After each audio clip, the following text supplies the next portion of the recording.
A estrutura do livro de Atos, nós estamos desenrolando ele à luz de Atos 1:8. Você deve lembrar das palavras de Jesus. Cristo disse que nós deveríamos ser testemunhas dele em Jerusalém, é a primeira parte do livro, em Judeia e Samaria, ao nosso redor, e a última parte do livro de Atos até os confins da terra, quando o livro fala das 3 viagens missionárias do apóstolo Paulo. Tá, pode colocar o próximo. Hoje nós vamos ler aí, estudar os capítulos 6 e 7 do livro de Atos. Muito bem, pega aí na sua mão, por favor, então, Atos capítulo 6. Vamos ler aqui do verso 1 para começar, do verso 1 até o verso 7.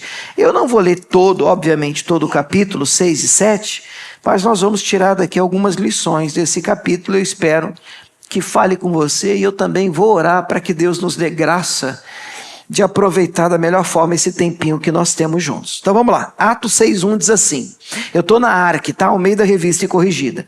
Ora, naqueles dias, crescendo o número dos discípulos, houve uma murmuração dos gregos contra os hebreus, porque as suas viúvas eram desprezadas no ministério cotidiano.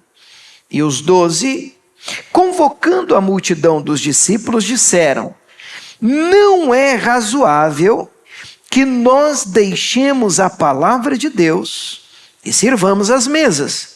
Escolhei, pois, irmãos, dentre vós, 7 varões de boa reputação, cheios do Espírito Santo e de sabedoria, aos quais constituamos sobre este importante negócio.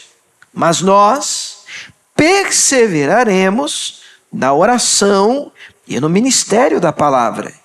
E este parecer contentou a toda a multidão.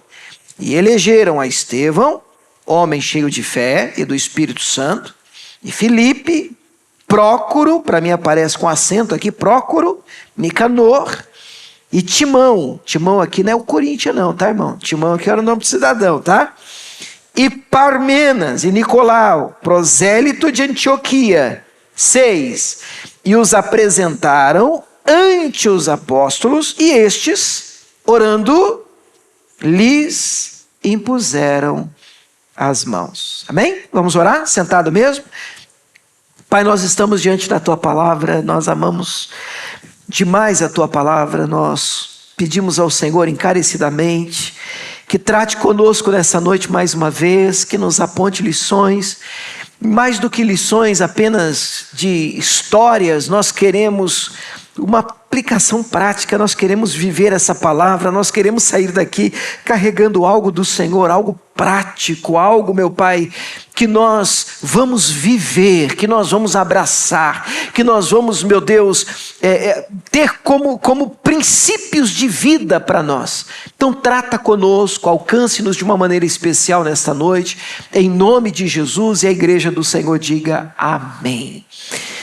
Amém, meus irmãos. Eu separei aqui algumas lições e eu gostaria muito da sua atenção, porque eu acredito que o Senhor há de nos trazer aqui uma luz. São lições soltas, mas no capítulo 6 e 7 dá para aprender bastante coisa. Eu quero dividir estas lições, deixa eu ver aqui, são 3 lições.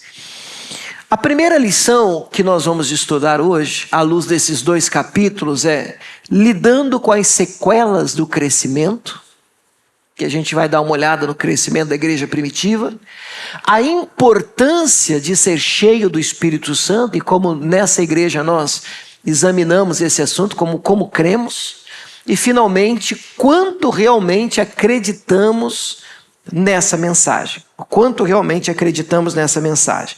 Então, a primeira grande lição, gostaria que, se você gosta de anotar, eu quero que você anote isso, lidando com a sequela do crescimento. Quando a gente olha para Atos 6:1, aqui eu destaco 2 palavrinhas. Você pode colocar para mim Atos 6:1? Eu vou ler no texto mesmo tendo aí no slide. Atos 6:1 diz assim: ora, naqueles dias, atenção, crescendo. De novo, crescendo. Só mais uma vez, não se irrite comigo, hein? Crescendo o número dos discípulos. A outra palavra é, houve uma murmuração. Vamos linkar as duas. Crescendo, murmuração. Crescendo, murmuração. Eu não estou dizendo para vocês, obviamente, que crescer é ruim, mas me parece óbvio que todo crescimento traz consequências. Seja na empresa, seja na família. Quem tem um filho e quem tem 5, 6, 8, entende que há uma diferença. O crescimento na igreja também traz algumas, eu não sei se sequelas é a melhor palavra, mas algumas consequências. E a gente precisa encarar essas consequências.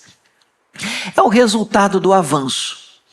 Às vezes eu converso com algumas pessoas e a ideia que alguns têm, e eu queria a sua atenção comigo aqui, por favor, é que a igreja primitiva, assim, era uma igreja perfeita.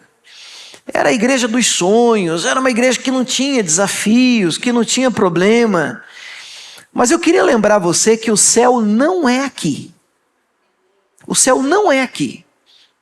E é uma ilusão nossa a gente achar que não vai encontrar desafios aonde um grupo de pessoas se reúne. Isso acontece no trabalho, isso acontece em qualquer ambiente. Bom, na nossa casa, meus irmãos, na sua própria casa, na família.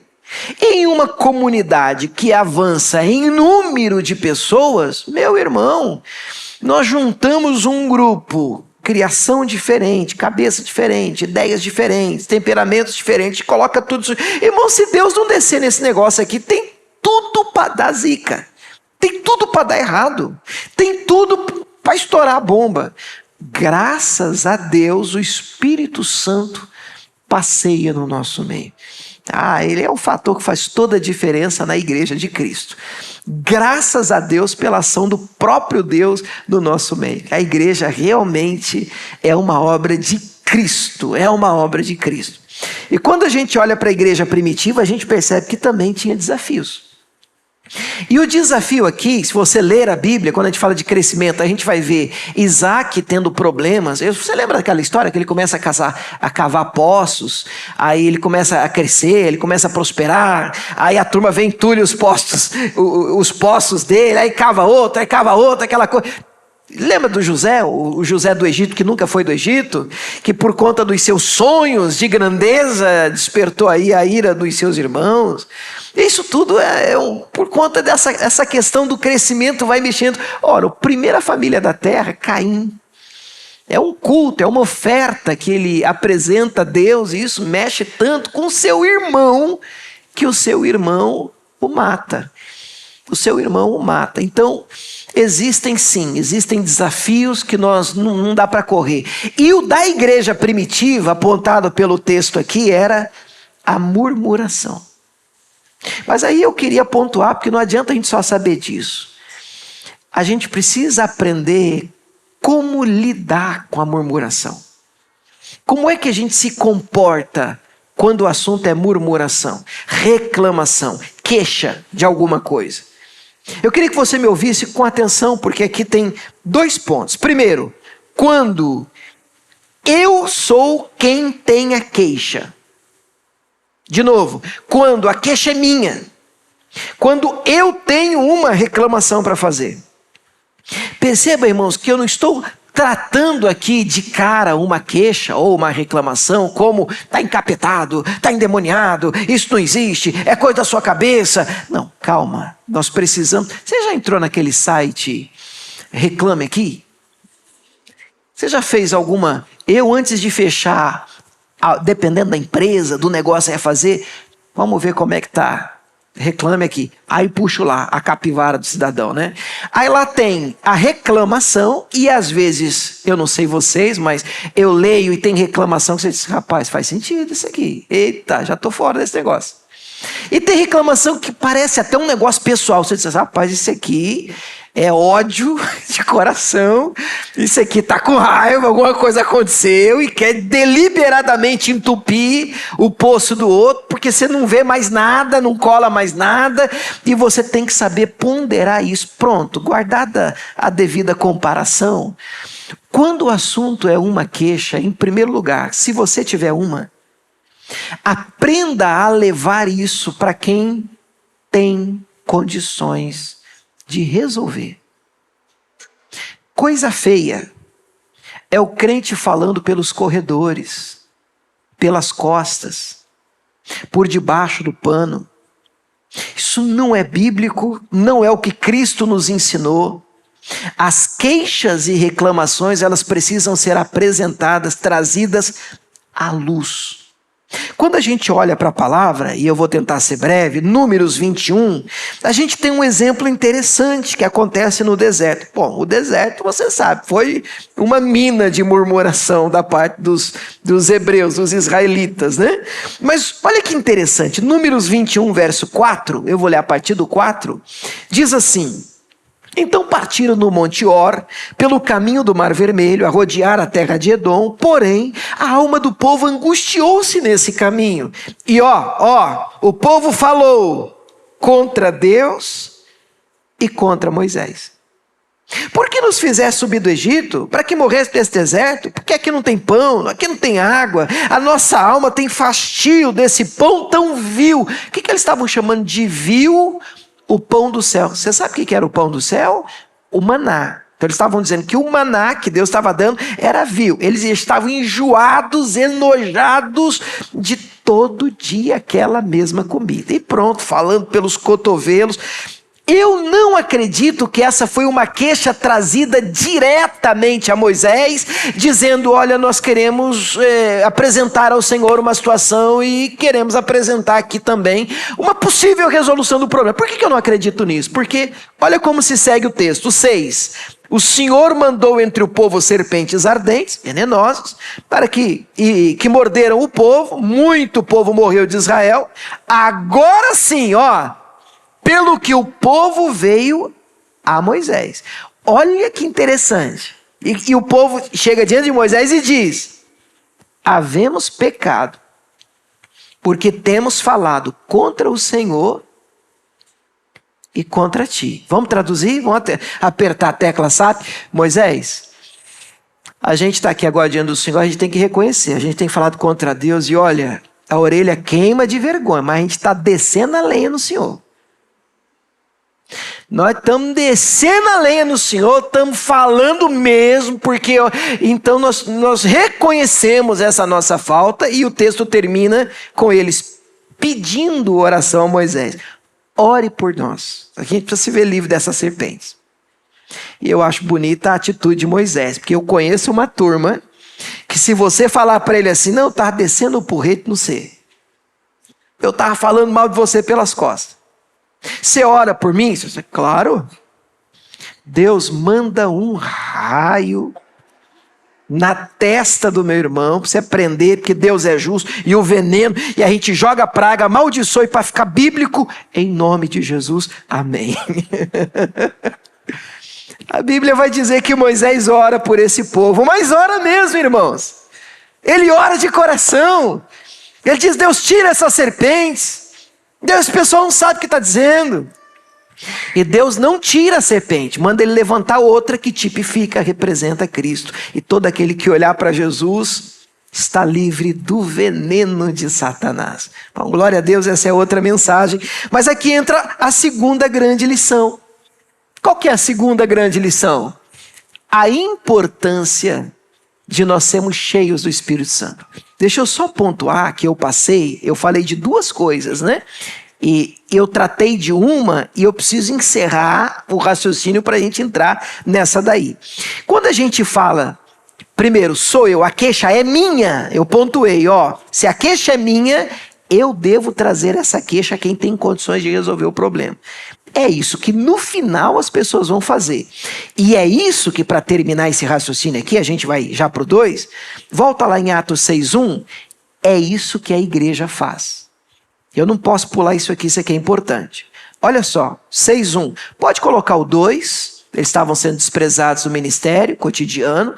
Os 12 então convocam a multidão e disseram: não é razoável que nós deixemos aí a mesa e vamos aí servir deixemos a palavra e vamos servir as mesas. Escolhei, pois, irmãos, dentre vós 7 varões de boa reputação, cheios do Espírito Santo, sabedoria, aos quais constituamos sobre esse importante negócio. Olha a frase que ele usa: este importante negócio. Este importante negócio. Mas nós vamos perseverar na oração e no ministério da palavra. Sabe o que eu aprendo aqui com eles? Bom, primeiro, se a queixa é minha, eu tenho que falar com quem tem condição de resolver. Agora, se a queixa chega para mim, olha como a situação mudou. A reclamação chegou para mim. A queixa chegou para mim. Eu preciso ter maturidade espiritual para poder ponderar isso, pensar nisso. Irmãos, a queixa chega para eles na igreja, ou chegou para Moisés, como a gente viu lá, e eu não vejo Moisés dizendo: não, mas aqui é assim mesmo. Aqui quem manda sou eu. Aqui você tem que me engolir goela abaixo. Aqui eu não quero nem saber, você não tem voz. Não é assim que se reage. Olha a atitude da igreja primitiva, dos 12. Eles convocam a reunião e eles não desmerecem de pronto a queixa. Só peraí, vamos te ouvir. É sobre o quê? É porque vocês estão dando mais comida para eles do que para a gente. A cesta básica não está chegando aqui. Ou quando chega, vem menos item do que para eles. Assim, peraí, então nós vamos examinar isso, mas nós não temos condição de tomar conta disso, de estar na frente disso. Nós vamos levantar pessoas para nos ajudar em relação a isso. Mas você foi ouvida, você foi acolhida. Nós vamos pensar sobre isso, nós vamos orar sobre isso, nós vamos mexer sobre isso. Porque pode ser sim que exista verdade na queixa. Pode ser sim que alguma coisa precisa ser mudada, melhorada. Então, de cara, nunca rechace, não tenha medo, né? Não, vamos trabalhar com a possibilidade de a gente ter que mudar, de a gente precisar melhorar, a gente precisar avançar. Eu aprendo isso. Nós precisamos dessa graça, dessa humildade. Agora sim, 2. A importância de ser cheio do Espírito Santo. Podemos repetir? A importância de ser cheio do Espírito Santo. Olha, irmãos, eu queria falar sobre isso com vocês umas 2 horas. Obviamente eu não tenho esse tempo. Mas é muito comum, eu tenho encontrado uma dúvida que parece um padrão no nosso meio. E eu queria gastar aqui alguns minutos falando com vocês sobre o que é ser cheio do Espírito Santo. A gente encontra essa expressão no verso 3, Atos 6:3. Vamos ler? Quando eles procuram alguém para ajudar no ministério cotidiano, no ministério social, no ministério da distribuição de alimentos, a opção, as palavras escolhidas são essas: escolhei, pois, irmãos, dentre vós 7 varões.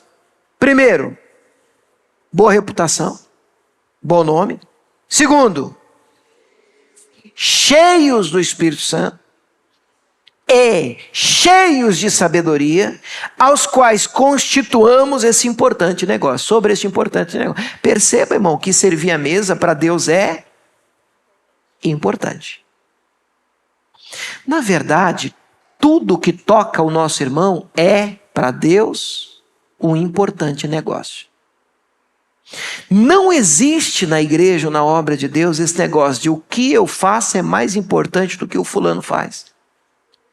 O irmão que está na porta, o irmão que está na escolinha, o irmão que está servindo a mesa, tem o mesmo nível e grau de importância daquele que ministra, daquele que canta, daquele que está em qualquer que seja outro ministério.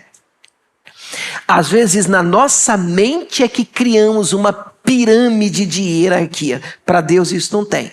Ministério mais importante e menos importante. Deus diz: olha, vamos escolher, os 12 reúnem, cheios do Espírito Santo, cheios de sabedoria, de boa reputação, e nós vamos constituí-los sobre este importante negócio. Porque para Deus esse negócio é importante. Que negócio é esse, pastor? Ministrar, pregar, dirigir igreja? Não, servir a mesa, entregar a cesta básica. Para Deus tem que ser cheio do Espírito Santo. Que nível, né, irmãos? Que coisa tremenda. Mas eu olho para isso e a gente precisa separar o que é ter o Espírito Santo daquilo que é ser cheio do Espírito Santo. Agora eu vou pedir a você que me dê a sua atenção, pelo menos assim, mais do que você está acostumado a me dar. Você está em uma igreja batista renovada. Você sabe o que isso quer dizer? O que isso quer dizer? O que nos diferencia de um batista tradicional ou reformado? Exatamente a questão do Espírito Santo. Nós acreditamos no batismo, no ser cheio do Espírito Santo, como uma bênção distinta, separada da primeira, que é conhecer Jesus. Eu conheci Jesus, eu nasci de novo, nós acreditamos que há uma graça a ser buscada, que é ser cheio do Espírito Santo. E aqui mora a confusão de algumas pessoas. Pastor, eu fui numa determinada igreja e porque eu não fui batizado com o Espírito Santo, ou não tenho a manifestação clara de um dom espiritual, me disseram que eu não tenho o Espírito Santo. Espera aí, há um equívoco aí. Há uma diferença entre ter e ser cheio. Mas eu acredito, e a Bíblia nos mostra, que todo aquele que crê em Jesus e nasce de novo tem. E eu quero mostrar isso para você rapidamente, nesse tempinho que a gente tem. João 14,16, olha o que Jesus Cristo disse aqui. Vamos lá? João 14,16, eu vou ler o 16 e o 17, estou na arca ainda, Almeida Revista e Corrigida. Ele diz assim: e eu rogarei ao Pai, palavras de Jesus. Eu rogarei ao Pai, está no futuro porque ele não tinha feito isso ainda, mas já o fez, né? Rogarei ao Pai, e ele vos dará outro Consolador, para que fique convosco para sempre, o Espírito da verdade, que o mundo não pode receber, porque não vê nem o conhece, mas vós o conheceis. Agora, como é que termina? Porque habita convosco e estará em vós. Eita, dá uma travada na cabeça? Ou é só na minha? Peraí, Jesus, peraí, como é que é? Habita convosco e estará em vós? Tá ou não tá? Quando você lê isso na NVT, a Nova Versão Transformadora traduziu essa frase assim: mas vocês o conhecem, pois ele habita com vocês agora e depois estará com vocês. Eita, mas tá ou não tá? Habita agora ou vai habitar? E se eu responder para vocês assim? As duas coisas. Pronto, agora que ficou o negócio esquisito mesmo, né? Mas eu explico para você, querido. O Espírito de Deus habita dentro daquele que crê em Jesus Cristo como Senhor e Salvador. Mas para nós, estou falando para nós nesse lugar, há uma diferença entre ter e ser cheio desse Espírito. Mas eu acredito que todo crente que confessa Jesus Cristo como Senhor e Salvador o tem. Primeira carta de João 4,15. Olha só o que diz aqui. Você pode ler comigo? Primeira carta de João, não é o Evangelho, é a carta lá no finalzinho da Bíblia. 4,15. Vamos juntos, em voz alta, pode ser?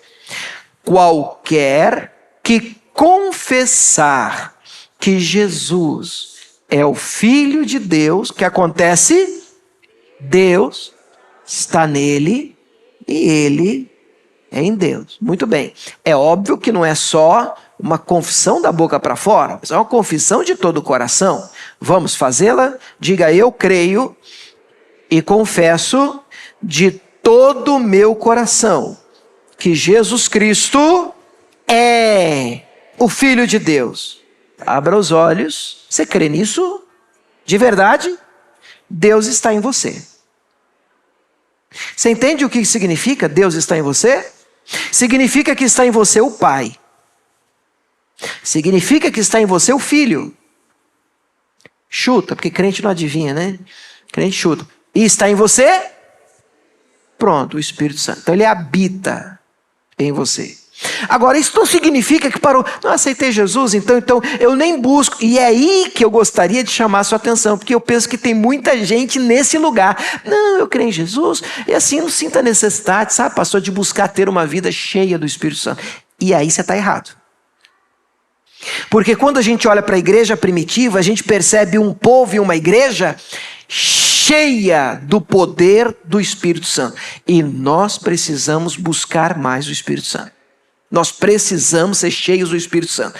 Não estou falando só de livro, só de ideia, só de teoria. Eu estou falando de um poder que tem que dominar a nossa vida, que tem que tomar conta de nós, que tem que nos trazer de volta para um lugar de ousadia e intrepidez, a ponto de falarmos de Cristo sem medo, e nos tornando testemunhas verdadeiras de Cristo. E é essa expressão que a gente vai enxergar e encontrar em Atos 2:4. Lembra que a gente já passou por Atos 2, né? Atos 2 é o capítulo do Pentecoste, né? Qual é a expressão que aparece no verso 4? Todos foram cheios.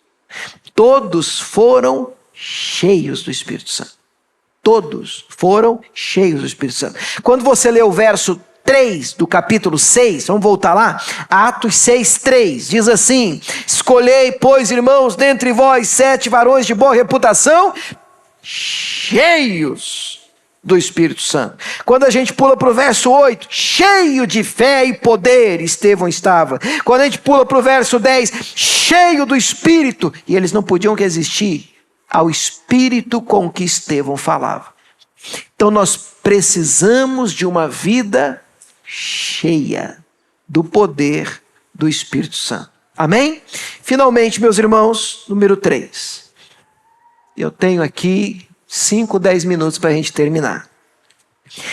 Irmãos, eu não sei se você bateu os olhos nos 2 capítulos 6 e 7.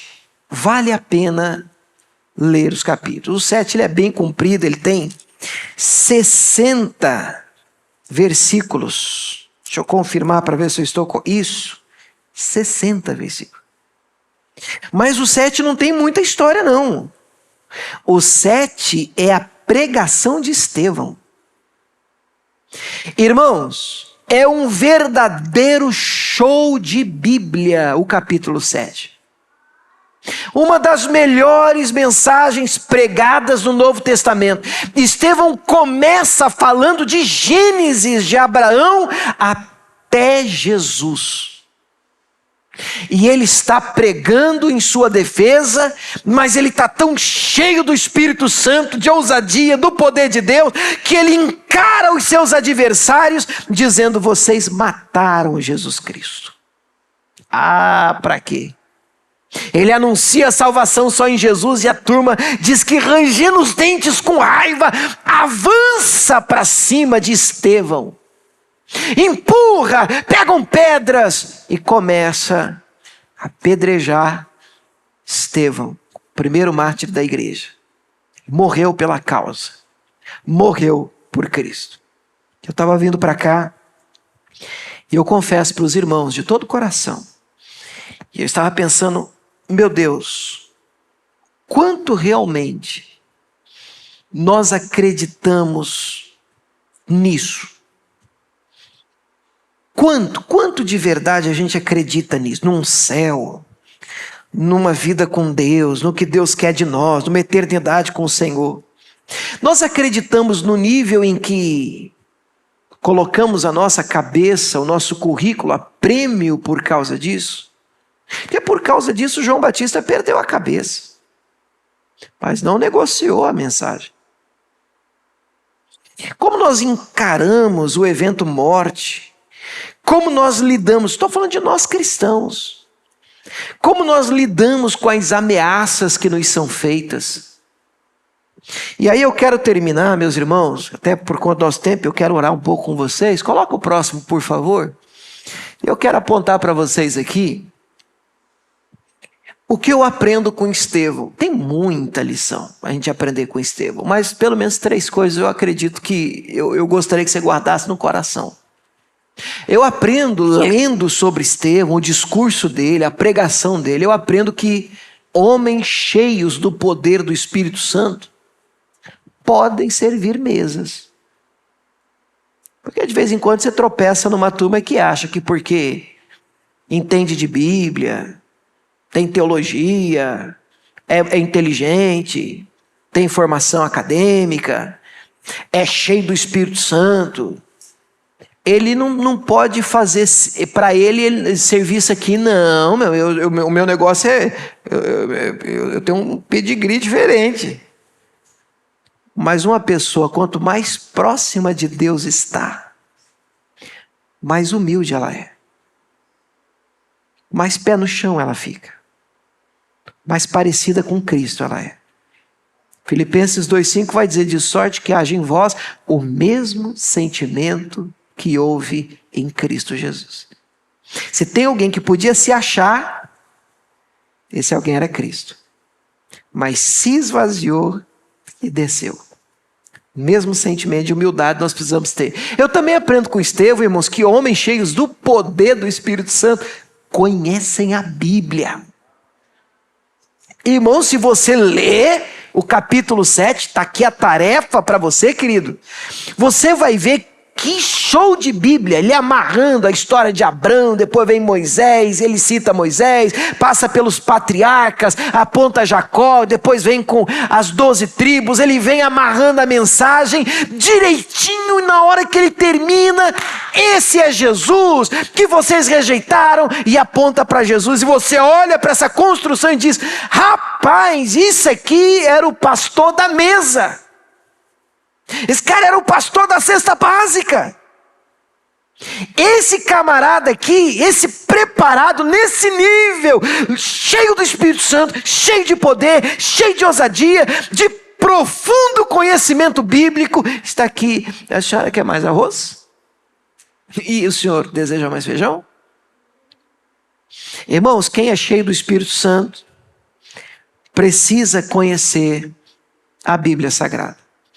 Essa ideia de que ser cheio do Espírito Santo está linkada apenas a emoções, sensações, sentimentos. Eu não sou contra você sentir, não. É bom chorar na presença de Deus. É bom, sabe, aquela coisa de você orar, começar a cantar e de vez em quando é bom dessa, eu não sei explicar, o mineiro chama de um trem.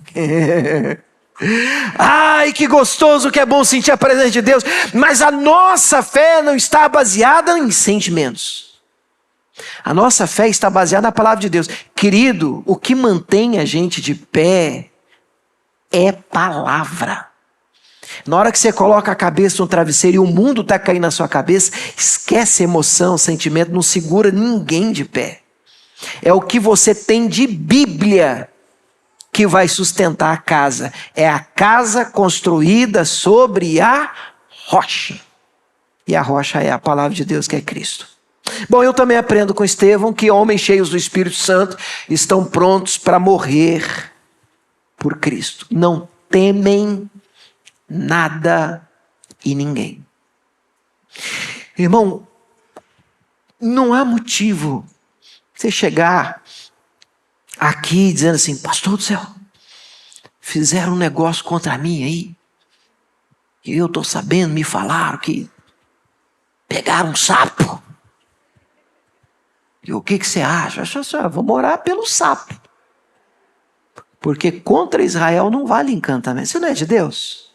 Você não é de Cristo? Ah, pastor, assim que eu sou muito invejado. E daí? É que eu sou muito perseguido. E eu não sei, né, pastor? Porque assim, de vez em quando as pessoas fazem as coisas. Porque se você acredita que alguém pode fazer alguma coisa servindo um outro Deus com D minúsculo que pode te afetar, eu acho então que você escolheu o Deus errado, o Deusinho fraquinho esse seu. Porque para mim, o nosso Deus é muito maior do que tudo isso. Todas essas coisas. E você está debaixo da graça dele, da proteção dele. Debaixo da mão do Senhor. Você pode dizer amém por isso? Praga nenhuma chegará à sua tenda. Você tem um Senhor, ele peleja por você. Ele é o nosso Senhor de guerra, o nosso general. Você pode dizer amém por isso?